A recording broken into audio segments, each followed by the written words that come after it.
ফিজিক্সে আমাদের 25টা এমসিকিউ থাকবে, 25টার জন্য আমাদের 25 মার্ক থাকবে। অ্যাডমিশনের ক্ষেত্রে কিন্তু ফিজিক্সে মার্ক তোলাটা একটু সহজ, তুলনামূলকভাবে একটু পড়লেই বা বুঝলেই বা থিওরি ক্লিয়ার থাকলে আমরা ফিজিক্সে এবং প্র্যাকটিস একটু করলেই আমরা ফিজিক্সে অনেক ভালো মার্ক তুলতে পারবো। তো চলো দেখে আসি আমরা কি কি আছে আমাদের। আমাদের এখানে বই থেকে যেটা পাই আমরা 1 নম্বরে আছে যে 1 ক্যালোরি সমান কত জুল।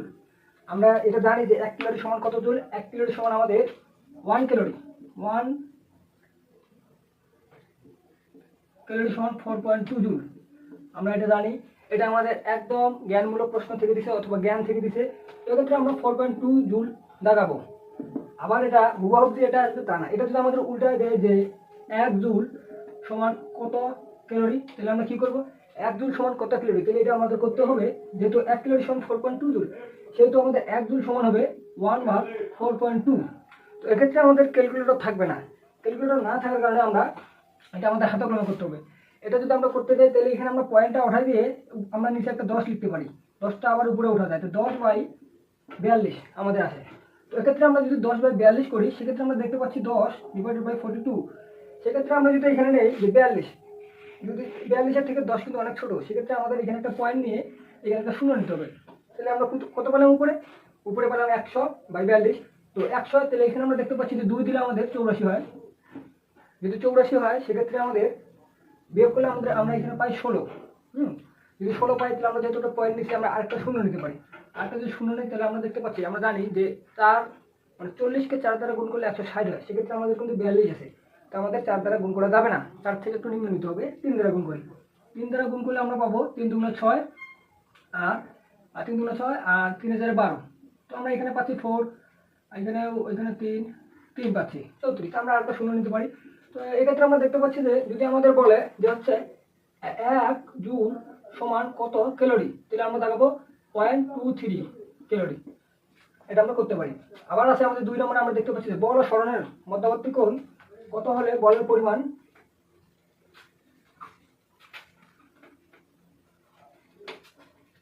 আমরা দেখতে পাচ্ছি যে বল ও সরণের মধ্যবর্তী কোণ কত হলে বলের পরিমাণ 0 হবে। তো সেক্ষেত্রে আমরা জানি যে বলের সূত্রটা, বল এবং সরণের মধ্যে যে সূত্রটা আছে, এটা হলো যে W সমান F.S cos থিটা। এই থিটাটা হচ্ছে আমাদের বলটা প্রয়োগ করব, ওই বলটা কোন দিকে প্রয়োগ করবো এবং যাকে প্রয়োগ করবো তার সাথে কিভাবে প্রয়োগ করবো। যেমন এখানে যদি আমি বল প্রয়োগ করি, তাহলে এখানে আমরা দেখতে পাচ্ছি যে এখানে হচ্ছে আমাদের 90 ডিগ্রি করে আমরা বল প্রয়োগ করতেছি। এইখানে বল প্রয়োগ করি, এটা হচ্ছে আমাদের 90 ডিগ্রি হবে। তো সেক্ষেত্রে 90 ডিগ্রি হলে cos 90 ডিগ্রি মান 0। কিন্তু এখানে আমাদের বলছে যে বল ও সরণের মধ্যবর্তী কোণ কত হলে বলের পরিমাণ 0 হবে। তো আমরা যদি এখানে F.S cos থিটার মান যদি 90 হয়, 90 ডিগ্রি হলে cos 90 ডিগ্রি সমান 0 লেখা যায়। তো এক্ষেত্রে হবে 90 ডিগ্রি। এবং এক্ষেত্রে যদি আমাদের বলে যে বল ও সরণের মধ্যবর্তী কোণ কত হলে বলের পরিমাণ সর্বোচ্চ হবে বা বলের দ্বারা কাজটা সর্বোচ্চ হবে, তাহলেও আমাদের 0 ডিগ্রি। কারণ যখন তারা সংস্পর্শে থাকবে তখন তারা এই বলটা বেশি কার্যকর হবে আর কি, যতদূর সংস্পর্শে থাকবে ততদূর বলটা বেশি কার্যকর হবে। এক্ষেত্রে 0 ডিগ্রি হবে। আর যদি বলে 180 ডিগ্রি, 180 ডিগ্রি কথা হলো একটা সরল লেখা। 180 ডিগ্রি বললে যে এইদিকে যদি আমরা বলটা প্রয়োগ করি, আমরা যদি এদিকে বল প্রয়োগ করি, তাহলে আমাদের সরণটা ঘটবে এইদিকে, যেহেতু cos 180 মাইনাস 1। তো সেক্ষেত্রে 180 আমাদের হবে না।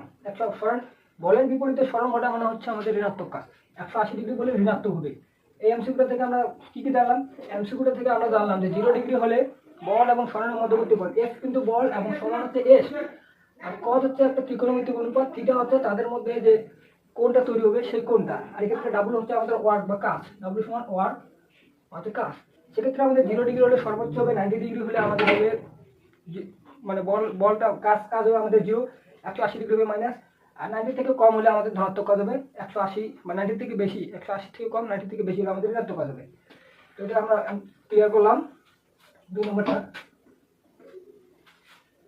আমরা 3 নম্বরে দেখতে পাচ্ছি যে একটি সরল দোলকের দোলনকাল 8 সেকেন্ড হলো, কম্পাঙ্ক কত? সরল দোলক আমরা কি জানি? সরল দোলক জানি যে হচ্ছে আমাদের এখানে যদি একটা আমাদের কোনো ওয়াল যেগুলো থাকে, এখানে যদি আমাদের একটা দোলনা ঝুলা রাখি, এটা আমাদের সরল দোলক, বা ঘড়ির কাঁটার নিচে যে আমরা দেখি ওগুলো হচ্ছে সরল দোলক। তো দোলনকাল কথার অর্থ হলো কি? দোলনকাল কথার অর্থ হলো যে এখান থেকে শুরু করে এখানে যাবে, আবার এখান থেকে শুরু করে এখানে আসবে এবং এই দিকে যাবে, এই দিকে আসবে। এটা হচ্ছে তোর মোট দোলনকাল। এখান থেকে এইখান থেকে এইখানে আবার যাওয়া আসা করবে, এই বিন্দুতে আবার যখন আসবে তখন তার হচ্ছে মোট দোলনকাল। দোলনকাল কি দিচ্ছে আমাদের? 8 সেকেন্ড, P সমান 8 সেকেন্ড। তো এক্ষেত্রে আমরা সূত্রটা কি দেন? কম্পাঙ্ক বের করতে বলছে, F হচ্ছে আমাদের কম্পাঙ্ক। কম্পাঙ্ক যদি বের করতে বলে, তাহলে আমরা জানি যে F সমান 1/T। তাহলে আমরা যদি করি এফ সমান সমান 1/t, টি যদি আমরা 8 বসাই তাহলে আমরা পাবো 0.125। এক্ষেত্রে আমাদের ক্যালকুলেশনগুলো হাতে কলমে করতে হবে। এই সূত্র আমাদের মুখস্থ রাখতে হবে। যদি সূত্র আমরা মুখস্থ রাখতে না পারি তাহলে আমরা পরীক্ষায় করতে পারবো না আর কি। 1/8 কোথায়? 1/8 হলে আমাদের 0.125 হয় কেন? 1/4 হলে আমাদের হয় কত? 0.25। হাফ হলে হয় আমাদের 0.5, হাফ হলে হয় 0.5, 1/4 হলে হয় 0.25 এবং 1/4 0.25 1/8 আছে এখানে আমরা লিখতে পারি না হাফ ইন্টু 1/4। তাহলে হাফের মানটা কত? হাফের মানটা হচ্ছে 0.5 আর 1/4 এর মানটা হচ্ছে 0.25।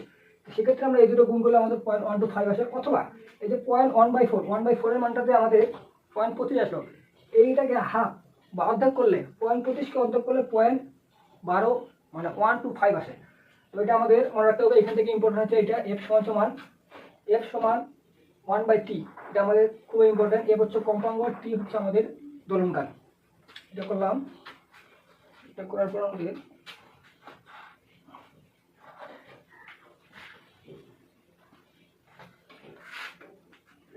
আমাদের যেটা পাই আমরা আর কম্পাঙ্গের একক হচ্ছে আমাদের হার্স। হ্যাঁ, কম্পাঙ্গ এফ এর একক হচ্ছে হার্স। আবার এখান থেকে একটা এমসিকিউ আসতে পারে যে 1 হার্স সমান 1 পার সেকেন্ড বা এস ইনভার্স 1 হার্স সমান 1 পার সেকেন্ড। এটা এমসিকিউ আসতে পারে। আমাদের যে টপিকটা যখন করব সেই টপিক সম্পর্কিত সকল তথ্য আমাদের মানে জানতে হবে আর কি। যদি না জানি হুবহু যে এই প্রশ্ন দিবে তা নয়। এই টপিক একবার দিছিল, এই টপিক দেওয়ার পর আমাদের এর পরের প্রশ্নে এই টপিকে দিতে পারে, কিন্তু এই টপিকের অন্য প্রশ্ন দিতে পারে। সেজন্য আমাদের সব কিছু জানা রাখতে হবে। তো এফ সমান এত মানে হার্সের একক হচ্ছে হার্স, কম্পাঙ্গের একক হচ্ছে হার্স, আর হচ্ছে হার্স বা পার সেকেন্ড। এরপরের এমসিকিউটাতে যদি আমরা যাই, এরপরের এমসিকিউটা আছে আমাদের কোনটি বলের ভ্রামকের মাত্রা সমীকরণ। বলের ভ্রামক কথার অর্থ হলো বল ইন্টু দূরত্ব। বল ইন্টু দূরত্ব হলে বলের ভ্রামক। এই কথার অর্থ হলো যে আমরা কত দূরত্ব থেকে বলটাকে কার্যকর করতে পারতেছি। মনে করো আমি এইখান থেকে এইখানে বোর্ডটাকে কাঁপাচ্ছি বা দোলাচ্ছি, সেক্ষেত্রে আমাদের বলের ভ্রামকটা বোঝাবে যে এই যে বলটা আমাদের এখানে কার্যকর হচ্ছে, এখান থেকে আমার দূরত্বটা হচ্ছে বলের ভ্রামক। তো হচ্ছে বলের ভ্রামকের সূত্রটা আমরা পাইলাম যে বল ইন্টু দূরত্ব। তো হচ্ছে বলের একক কি? বলের মাত্রা কি? বলের মাত্রা হলো ml/t ইনভার্স 2। ml/t ইনভার্স 2 হলো বলের মাত্রা এবং দূরত্বের মাত্রা হলো l। এক্ষেত্রে আমরা বলের ভ্রামকের মাত্রা পেলাম ml² inverse 2 ml inverse t inverse 2। এটা হচ্ছে শক্তির মাত্রা, সমান শক্তির মাত্রা। আবার এখান থেকে যদি আমাদের বলে যে হচ্ছে ক্ষমতার মাত্রা কি, তাহলে আমরা যদি ক্ষমতার মাত্রা বের করতে চাই ক্ষমতা, তাহলে আমাদের কি হবে? শক্তি বাই সময়। হ্যাঁ, শক্তি বাই সময় কথার অর্থ কি? যে 1 সেকেন্ডে কতটুকু শক্তি কার্যকর করা হচ্ছে, কে কতটুকু শক্তি কার্যকর করতে পারতেছে বা কাজ করতে পারতেছে, এটা হলো আমাদের ক্ষমতার মাত্রা। তো আমরা শক্তির মাত্রা কি পেলাম? শক্তির মাত্রা পেলাম ml² ইনভার্স 2 এবং সময়ের মাত্রা পাবো আমরা t। মাত্রা আলাদা, একক আলাদা। একক কথার অর্থ হলো যে সংখ্যাটা বা যে প্রতীক দ্বারা ওইগুলোকে বুঝাবে, চিহ্নিত করা বুঝাবে। যেমন ক্ষমতাকে বুঝাবে, শক্তিকে বুঝাবে, সময়কে বুঝাবে। সময়ের একক হচ্ছে সেকেন্ড, মাত্রা হচ্ছে টি, বড় হাতে টি। তো সেক্ষেত্রে আমরা টিটা নিচে আছে, উপরে গেলে আমরা ইনভার্স পাই। ইনভার্স কি পাই? ml² t ইনভার্স 3 পাই। এটা হলো আমাদের ক্ষমতার মাত্রা। আমি আগে বলছি যেই এমসিকিউটা করবো সেই টপিক সম্পর্কিত সবগুলো এমসিকিউ আমাদের বা তথ্য আমাদের জানতে হবে। সবগুলো না জানলেও 80 থেকে 90% তথ্য জানার পর আমাদের এক্সাম হলে বসতে হবে। তো এটা আমরা বলের ভ্রামকের মাত্রা সমীকরণ পাইলাম। এটা হবে আমাদের ml² t ইনভার্স 2। এটা এই নাম্বার, এটা হলো আমাদের এই নাম্বার।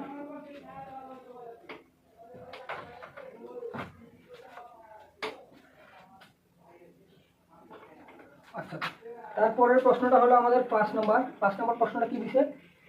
একক আয়তনে সঞ্চিত শক্তির পরিমাণ। একক আয়তনে সঞ্চিত শক্তি। এটা একটা হুবহু সূত্র।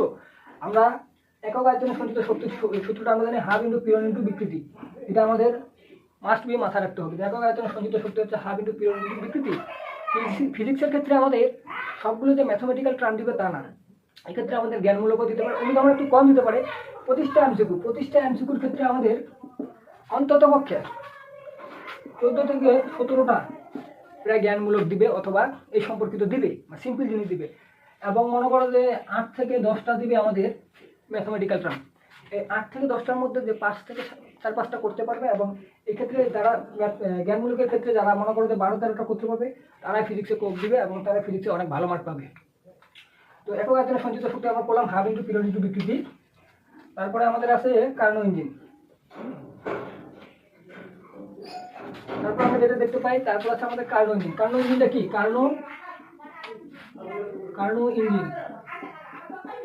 কার্নো ইঞ্জিন বলতে মূলত বোঝায় আমরা যে স্যালো মেশিনগুলো দেখি বা স্যালো মেশিনগুলো দিয়ে আমরা যে পানি তুলি, এইগুলোই মূলত কার্নো ইঞ্জিন। এটার নাম কার্নো কেন? বিজ্ঞানী কার্নো সর্বপ্রথম তৈরি করেছিলেন, সেজন্য এটার নাম কার্নো হয়েছিল। এবং কার্নো ইঞ্জিন কিভাবে চলে? কার্নো ইঞ্জিন তাপের মাধ্যমে চলে। তাপের মাধ্যমে চলে। সেখানে ডিজেল জ্বালিয়ে তাপ উৎপন্ন করা হয়। তাপ উৎপন্ন করার পর এই যে লাইনার পিস্টন আছে, সেগুলোকে ওই তাপটা টানা হিচড়া করে। সেক্ষেত্রে কার্নো ইঞ্জিনের ক্ষেত্রে আমরা কর্মদক্ষতা যদি দেখি হয়, কর্মদক্ষতা আগে আমরা দেখি কর্মদক্ষতা দেখি। প্রশ্নটা দেখি, প্রশ্নটা আমাদের বলছিল একটি কার্নো ইঞ্জিনে 600 কেলভিন, কেতে কেলভিন এবং 300 কেলভিন তাপমাত্রায়, 600-300 কেলভিন তাপমাত্রায় যে দক্ষতায় কাজ করে, ঠিক সমদক্ষতায় কাজ করে 900 এবং টি কেলভিন তাপমাত্রায়। টি সমান কত? এখানে বলছে যে টি সমান আমাদের কত? তো সেক্ষেত্রে যদি আমরা দেখি আমাদের টিটা বের করতে হবে। তো কার্নো ইঞ্জিনের আমরা আগে দেখি কর্মদক্ষতা কি? কর্মদক্ষতা বলতে মূলত বোঝায় আমরা কতটুকু শক্তি দিলাম এবং সেই ইঞ্জিন থেকে কতটুকু শক্তি পেলাম বা কাজ পেলাম, এটা হলো কর্মদক্ষতা। কর্মদক্ষতা কি? এখানে হবে আউটপুট বাই ইনপুট ইন্টু 100%। যে কোনো দক্ষতাকে পার্সেন্ট দ্বারা প্রকাশ করা হয় 100%। তো সেক্ষেত্রে আমাদের প্রথমে এখানে বলছে যে 600 কেলভিন এবং 300 কেলভিন তাপমাত্রায় যে দক্ষতায় কাজ করে, এখানে 600 এবং 300 কেলভিন তাপমাত্রা, এই দুইটা তাপমাত্রার জন্য আমরা একটা দক্ষতা পাবো। এই দক্ষতাটা যদি আমরা ইটা 1 ধরি এবং এখানে 900 এবং টি কেলভিন তাপমাত্রায় এই দক্ষতাটা যদি আমরা ইটা 2 ধরি, তাহলে এই দক্ষতাটা সমান হবে। সেক্ষেত্রে আমাদের বলছে টি সমান কত? এক্ষেত্রে আমরা কর্মদক্ষতা, কার্নো ইঞ্জিনের কর্মদক্ষতার সূত্র কি জানি? কর্মদক্ষতা ইটা সমান কি জানি? 1 মাইনাস T1 বাই T2, হ্যাঁ, ইন্টু 100%। তো এটা আমরা কার্নো ইঞ্জিনের কর্মদক্ষতার সূত্র জানি। তো সেক্ষেত্রে আমরা শর্টকাট টেকনিকটা মনে রাখবো। এভাবে করলেও হবে যে এটা সমান 1 minus T1 by T2 into 100%। T1 এখানে 600, T2 300, এটা ধরলে আমাদের এখানে এটা বাইর হবে। এবং এটা 2 এর ক্ষেত্রে 900 এবং T ধরে যেটা আসবে, এটা সমান হ্যাঁ আমাদের এটা 2 লিখতে হবে, তাহলে আমরা এটা পারবো। কিন্তু শর্টকাট সূত্রটা আমাদের মনে রাখবো আমরা। শর্টকাট বলতে কোনো জিনিস আছে, শর্টকাটটা মাথায় রাখতে হবে। শর্টকাট মাথায় রাখলে কম সময়ের ভিতরেই করতে পারবো এবং আমাদের পেনিকটা কম হবে। যখন আমরা 2-4টা এমসিকিউ, এরকম এমসিকিউ, ম্যাথমেটিক্যাল এমসিকিউগুলো করতে পারবো, করার পর আমাদের যে একটা নিজের ভিতরে কনফিডেন্স তৈরি হবে, সেই কনফিডেন্সটা তৈরি হওয়ার ফলে আমাদের যে পরীক্ষার হলে একটা পেনিক তৈরি হয়, এই পেনিকটা কম তৈরি হবে। সেক্ষেত্রে আমাদের শর্টকাট নিয়মটা জেনে রাখা দরকার। শর্টকাট নিয়মটা হলো আমাদের এখানে T1 বাই T2 সমান T3 বাই T4 ধরবা। T1 কত? T1 600, T2 কত? T2 300 এবং T3 কত? T3 900 এবং T4 কত? T4 T। আমাদের T4 বা টিটা বের করতে হবে। এই ক্ষেত্রে T1টা যদি আমরা দেখি, T1 হচ্ছে আমাদের 600 আর T2টা হচ্ছে 300 সমান, আর T3 হচ্ছে 900, আর এখানে হচ্ছে আমাদের টি।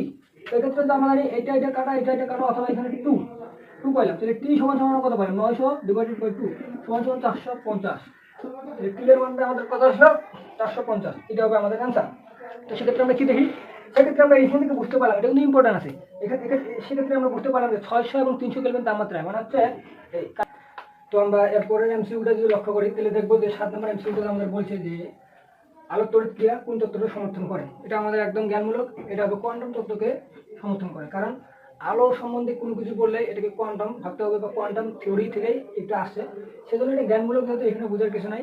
যেটা আলোক তড়িৎ ক্রিয়া কোন তত্ত্বকে সমর্থন করে, এটা দেবো আমরা কোয়ান্টাম। এবং 8 নম্বরে আমাদের আছে যে কাজের পরিমাণ সবচেয়ে বেশি হয় কত ডিগ্রি কোণে। এটা হবে 0 ডিগ্রি কোণে। কারণ এর আগের এমসিকিউটা আমরা দেখলাম যে যদি 0 ডিগ্রি হয়, বল এবং সরণের মধ্যে পার্থক্য বা তাদের মধ্যে যে কোণটা তৈরি হবে, এটা যদি 0 ডিগ্রি হয়, সেক্ষেত্রে বলটা সবচেয়ে বেশি কার্যকর হয়। 90 ডিগ্রি হলে সেটা হয়ে যায় শূন্য কাজ, এবং 90 থেকে কম হলে পজিটিভ কাজ, 90 থেকে বেশি হলে নেগেটিভ কাজ। সেজন্য আমি বলেছিলাম তখন যে যেই টপিকটা করবো বা যেই এমসিকিউটা করবো, যে থিওরিটা আসবে, ওই থিওরিটাকে আমাদের ওই সময়ের ভিতরে সম্পূর্ণভাবে ক্লিয়ার করতে হবে এবং সেই থিওরি সম্বন্ধিত সবগুলো তথ্য আমাদের মাথায় রাখতে হবে সেই সময়ে। তারপর আমরা 9 নম্বরটা দেখি যে তারের দৈর্ঘ্য অর্ধেক করা হলে তার রোধ কী হবে যদি দৈর্ঘ্য অর্ধেক করা হয়। তো এখানে আমরা কোনো তারের দৈর্ঘ্য অর্ধেক করা হলে তার রোধ কত হবে। আমরা জানি যে রোধ কি? রোধ হচ্ছে যে বাধা দেয় তড়িৎ প্রবাহে, যে জিনিসটা বাধা দেয় বা তড়িৎ প্রবাহের ফলে যে উৎপন্ন তাপটা হয়, যে জিনিসটার কারণে সেই তাপটা হয়, ওই তাপ উৎপন্নকারী পদার্থকে বলা হয় রোধ। তো হচ্ছে রোধকে যদি আমরা দেখি, আর হচ্ছে রোধ, আমরা সূত্রটা জানি রো এল বাই এ। এক্ষেত্রে আমরা দেখবো যে উপরে যে আছে রো এলটা হবে আর এর সমানুপাতিক। উপরে যেটা থাকবে সমানুপাতিক রো এল এবং নিচে যেটা থাকবে এটা হচ্ছে ব্যস্তানুপাতিক আর সমানুপাতিক 1/a বলতে হবে সমানুপাতিক আর লিখতে হবে সমানুপাতিক, কিন্তু বলতে হবে ব্যস্তানুপাতিক, কারণ 1/a আছে। সেক্ষেত্রে আমরা দেখতেছি যে এখানে দৈর্ঘ্য হচ্ছে এলটাকে অর্ধেক করা হলে তার রোধটাও অর্ধেক করা হবে। এল হচ্ছে দৈর্ঘ্য, তার দৈর্ঘ্য অর্ধেক করা হলে রোধ হয়ে যাবে অর্ধেক। তারপর আমরা দেখতে পাচ্ছি যে 10 কেজি ভরের দুটি বল 1 মিটার দূরত্বে রাখলে তাদের অভিকর্ষ ত্বরণের মান কত হবে। তো আমরা এখানে দেখি অভিকর্ষ ত্বরণ সম্বন্ধিত যে সূত্রটা আমরা পাইছিলাম, নিউটন দিয়েছিল, এটা হচ্ছে এফ সমান বড় হাতের জি m1 m2 by D square বা আর স্কয়ার। সেক্ষেত্রে তিনি কি বলেছিলেন, তিনি বলেছিলেন যে মহাবিশ্বে দুটি বস্তু আছে অথবা পৃথিবীতে দুটো বস্তু আছে, এদের মধ্যে আকর্ষণ ও বিকর্ষণ বল হবে তাদের ভরের গুণফলের সমানুপাতিক এবং দূরত্বের বর্গের ব্যস্তানুপাতিক, এবং তাদের মধ্যে একটা ধ্রুবক থাকবে জি হচ্ছে মহাকর্ষীয় ধ্রুবক।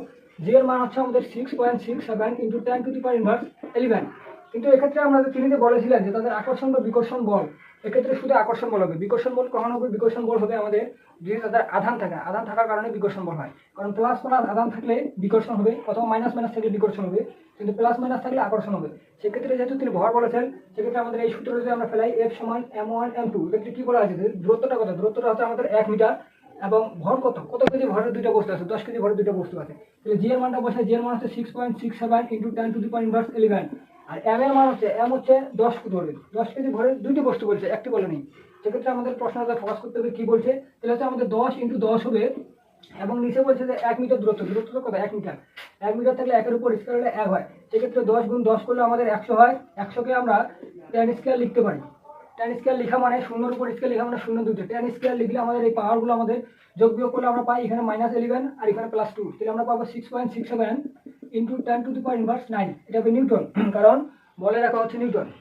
তো আমরা এখানে সি নাম্বারটা দেখতে পাচ্ছি। ম্যাথমেটিক্যাল টার্মগুলো আমাদের বেশি প্র্যাকটিস করতে হবে, তাহলে আমরা পরীক্ষার হলে গিয়ে ম্যাথমেটিক্যাল টার্মগুলো পারবো। তারপর আমরা দেখি পথ পার্থক্য ও দশা পার্থক্যের মধ্যে মানে হচ্ছে সম্পর্ক কি।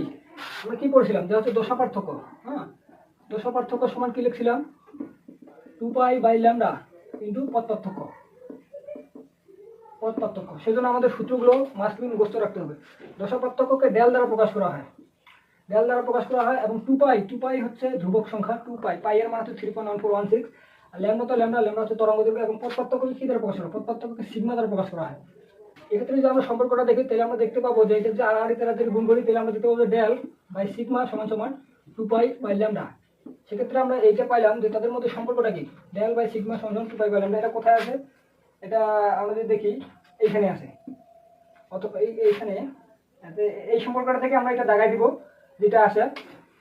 তারপর আমাদের দেখি আমরা কি আছে। তারপরের এমসিকিউটা আছে আমাদের a সমান i - 3j + 5k এবং b সমান আছে ai + 6j - 10k। এক্ষেত্রে আমরা দেখতে পাচ্ছি যে a একটা ভেক্টর এবং b একটা ভেক্টর চিহ্ন দিতে হবে, b একটা ভেক্টর। এখানে বলছে যে a এর মান কত হলে ভেক্টরটা সমান হবে। ভেক্টর কখন সমান হবে? ভেক্টর হবে কখন সমান? যখন তাদের ঢাল সমান হবে, তখন তারা সমান হবে। ভেক্টর হোক সরলরেখা হোক, সরলরেখা পড়ার সময় আমরা একটা জিনিস লক্ষ্য করবো, দুটো সরলরেখা কখন সমান হবে। সেক্ষেত্রে যদি ঢাল সমান হয়, এরো ঢাল সমান, তাহলে তারা সমান সরলরেখা থাকবে। তো এখানে ভেক্টরের ঢাল বের করতে হলে আমরা যদি লক্ষ্য করি এটা কিভাবে করবো, এটা আমাদের শর্টকাট নিয়মে করা যাবে। i এর মানটা কত? i এর সাথে 1 আছে, 1/a বসে দেবো 1/a। তারপর হচ্ছে j এর সাথে কত আছে? -3 বাই এখানে j এর সাথে আছে 6, তারপর বসাতে হবে আমাদের 5/10। এখন আমরা যে কোনো একটা সমীকরণ দিয়ে করতে পারি, যদি এইটা ধরি তাও হবে, এবং এইটা আর এটার মধ্যে যদি সম্পর্ক ধরি তাও হবে। তাহলে 1/a সমান 5/10 ধরলে আমাদের কত আসে? তাহলে আছে আমাদের a সমান 2 যেখানে আছে সেখানে আমরা বসাই দেবো, আমাদের অ্যান্সার হবে 2। তারপরে এমসিকিউটা আছে আমাদের পৃথিবীর ভরের সঠিক সমীকরণ। পৃথিবীর ভর হচ্ছে 1, বড় হাতের নাম হচ্ছে পৃথিবীর ভর। এটা সঠিক সমীকরণ হচ্ছে g/2 বাই বড় হাতের g। এটা g হচ্ছে আমাদের অভিকর্ষ ত্বরণ, মানে পৃথিবী যে বলে কোনো বস্তুকে আকর্ষণ করে, আর r হচ্ছে পৃথিবীর ব্যাসার্ধ। পৃথিবীর ব্যাসার্ধটা কত? পৃথিবীর ব্যাসার্ধ হচ্ছে 6400 কিলোমিটার। পৃথিবীর ব্যাসার্ধ 6400 কিলোমিটার। আর জি হচ্ছে মহাকর্ষ ধ্রুবক। মহাকর্ষ ধ্রুবকের মান কত পাইছি? 6.67 × 10⁻11। এটা হচ্ছে মহাকর্ষ ধ্রুবক। এভাবে আমাদের পৃথিবীর ভর বের করতে বললে আমরা পৃথিবীর ভরটা বের করবো, এবং শেষে আমাদের আসলে গ্যাসের আয়তন শূন্য হয় কখন? কোনো গ্যাসের আয়তন কখনো শূন্য হয় না, এটা কল্পনা করা হয় আর কি। তো গ্যাসের আয়তন শূন্য হবে আমাদের 0 কেলভিন তাপমাত্রা। 0 কেলভিন তাপমাত্রা বা 0 কেলভিনের জায়গায় আমাদের দিতে পারে -273 ডিগ্রি সেলসিয়াস। তো আজকে আমরা ফিজিক্সের হাইড্রোজেনের 16-17 শিক্ষাবর্ষের এমসিকিউগুলো সলভ করলাম।